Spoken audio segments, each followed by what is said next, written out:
Good morning, and welcome to our series, Poetry for the Soul, Part 7.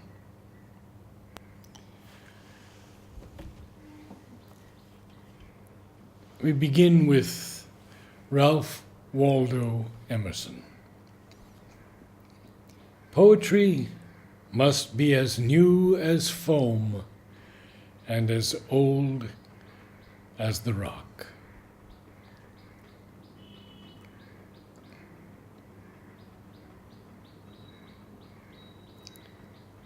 If I feel physically as if the top of my head were taken off, I know that is poetry. Emily Dickinson. Verses which do not teach men new and moving truths do not deserve to be read. Voltaire. Poetry implies the whole truth. Philosophy expresses only a particle of it.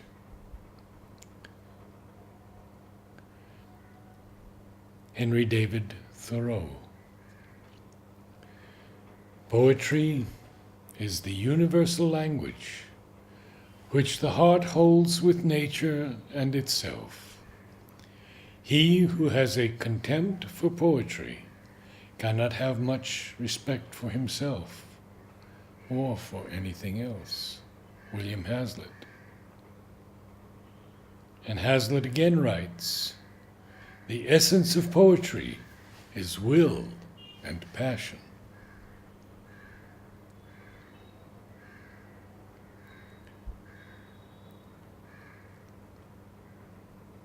Leo Leone, an author, writes, "I think I discovered poetry only a year ago.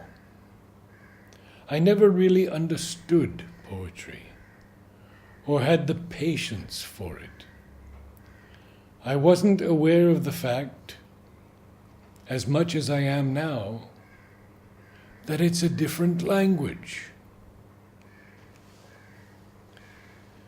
A poem is so small a canvas on which to work, so compressed a form, that you're somehow reduced to taking contingency samples.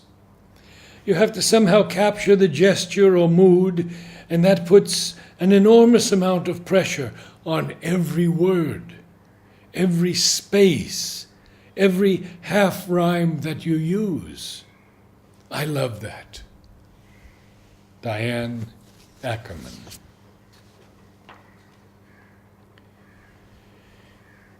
In an age of science and definition, it sometimes seems important to reflect that art escapes definition by its appeal to man's senses, sensibilities, and emotions.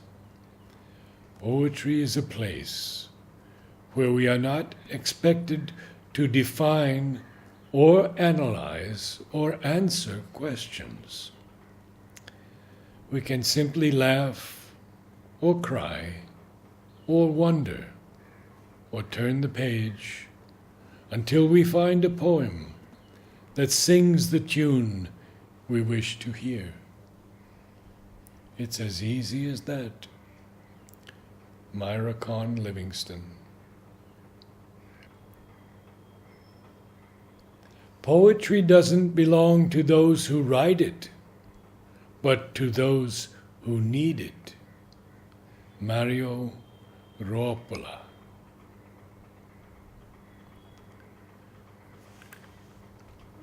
Like the onion, poetry is a constant discovery. Peel the onion, layer after layer, until its very heart is reached. It adds taste, zest, and a sharp but sweet quality that enriches our lives. Ruth Gordon. And another quote from an interview with Stanley Kunitz in the New York Times when he was 96. You cannot count on being a poet every time you sit down at your desk with a pencil in hand. It's very willful. I have a creative cycle, and then I can be silent for days, for weeks, months, even during my lifetime.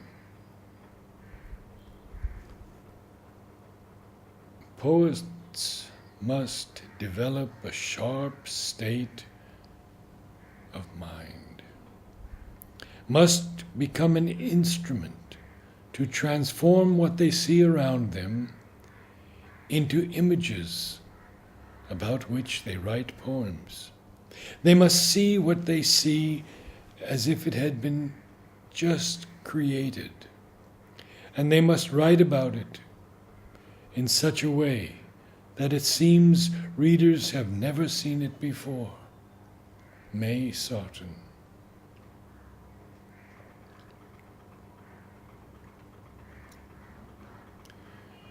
There is more music to be found in poetry and in the quiet contemplation of nature than in studying music itself. John Williams, composer. And one again by Shelley.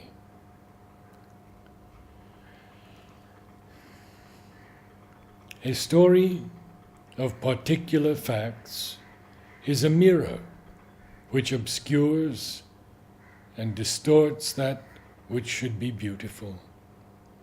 Poetry is a mirror which makes beautiful that which distorts. Shelley.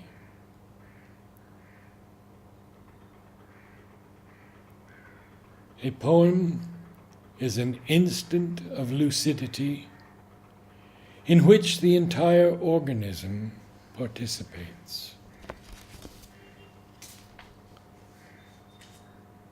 And this by Matthew Arnold in The Study of Poetry. The future of poetry is immense because in poetry, where it is worthy of its high destinies, our race, as time goes on, will find an ever surer and surer stay. There is not a creed which is not shaken, not an accredited dogma which is not shown to be questionable, not a received tradition which does not threaten to dissolve. Our religion has materialized itself in the fact, in the supposed fact. It has attached its emotion to the fact, and now the fact is failing it. But for poetry, the idea is everything. The rest is a world of illusion, of divine illusion. Poetry attaches its emotion to the idea. The idea is the fact. The strongest part of our religion today is its unconscious poetry. Matthew Arnold. All poets are mad. Robert Burton.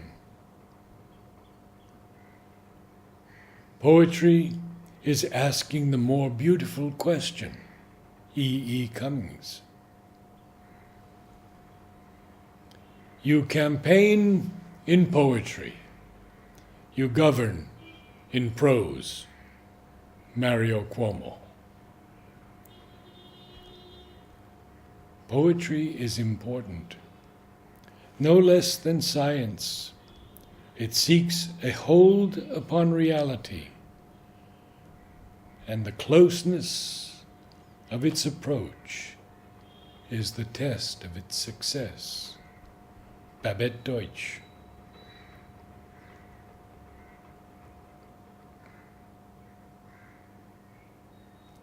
If I read a book, and it makes my whole body so cold no fire can ever warm me, I know that is poetry. Emily Dickinson. Poetry is language at its most distilled and most powerful, like a bouillon cube. You carry it around, and then it nourishes you when you need it. Rita Dove.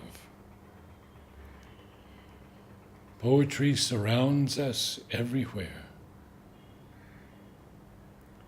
But putting it on paper is, alas, not so easy as looking at it. Vincent van Gogh. Poetry, at its best, is the language your soul would speak if you could teach your soul to speak. Jim Harrison. Poetry is not only dream and vision, it is the skeleton architecture of our lives. It lays the foundations for a future of change, a bridge across our fears of what has never been before. Audre Lorde.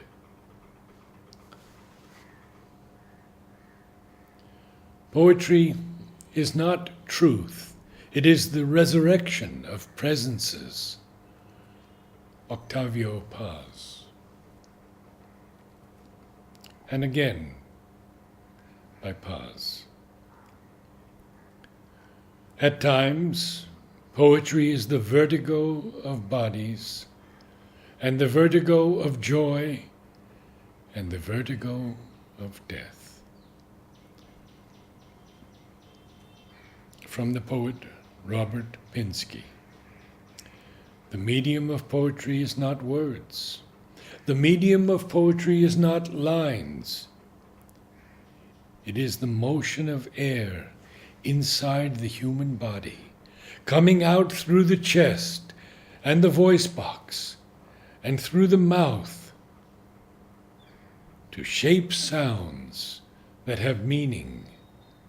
It is bodily. Poetry is creative expression. Poetry is constructive expression. That, in a sentence, is the real distinction.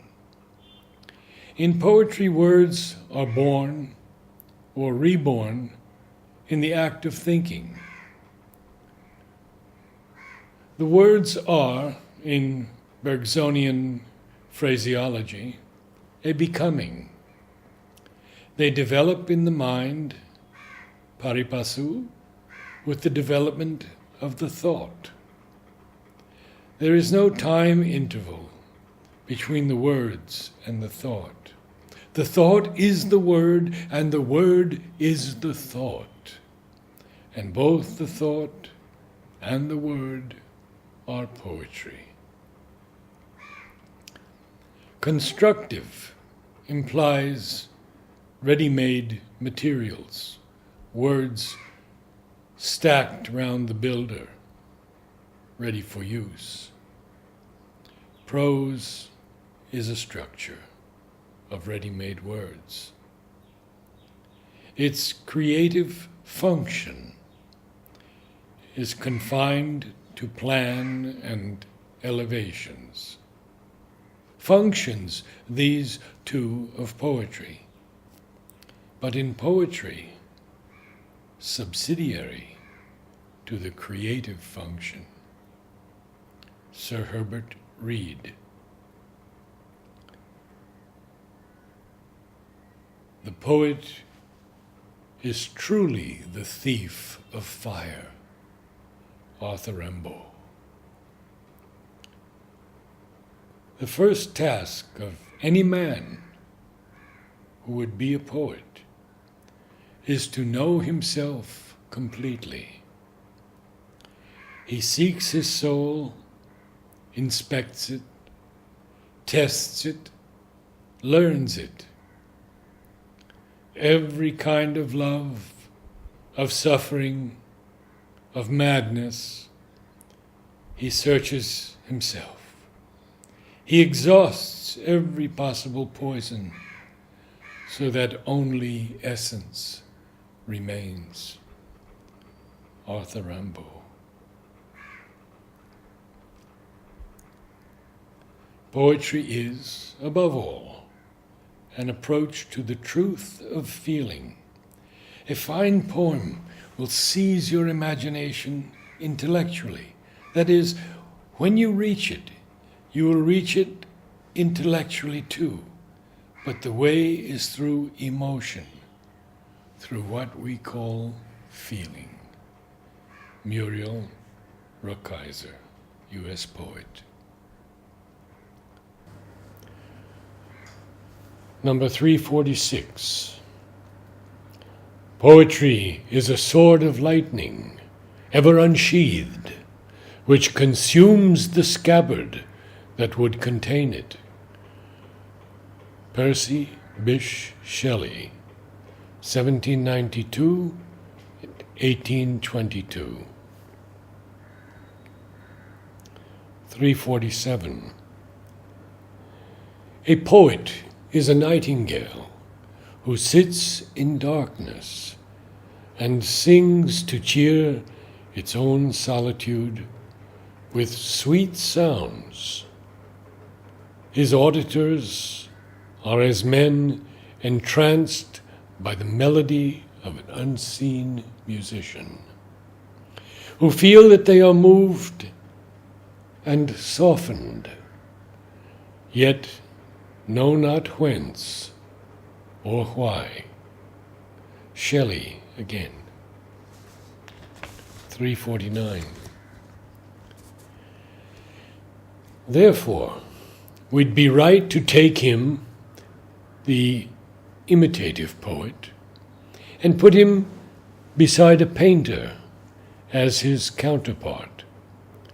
Like a painter, he produces work that is inferior with respect to truth, and that appeals to a part of the soul that is similarly inferior rather than to the best part.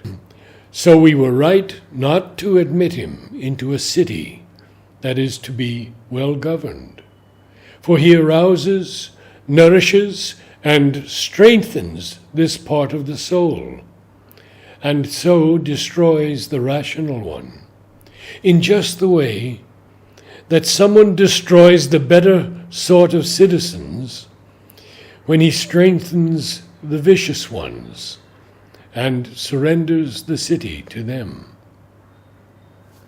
Similarly, we'll say that an imitative poet puts a bad constitution in the soul of each individual by making images that are far removed from the truth, and by gratifying the irrational part, which cannot distinguish the large and the small, but believes that the same things are large at one time and small at another. Plato, 429, 347, The Republic. 350. The poet is the sayer, the namer, and represents beauty. He is a sovereign and stands on the center. For the world is not painted or adorned, but is from the beginning beautiful, and God has not made some beautiful things but beauty is the creator of the universe. Therefore, the poet is not any permissive potentate, but is emperor in his own right. Ralph Waldo Emerson, 1803, 1882. 351. And thus, when by poetry, or when by music, the most entrancing of the poetic moods, we find ourselves melted into tears, we weep then, not as the abbot Gravina supposes, through excess of pleasure, but through a certain petulant, impatient sorrow at our inability to grasp now, wholly, here on earth, at once and forever, those divine and rapturous joys of which, through the poem or through the music, we attain but brief and indeterminate glimpses. Edgar Allan Poe, 1809, 1849.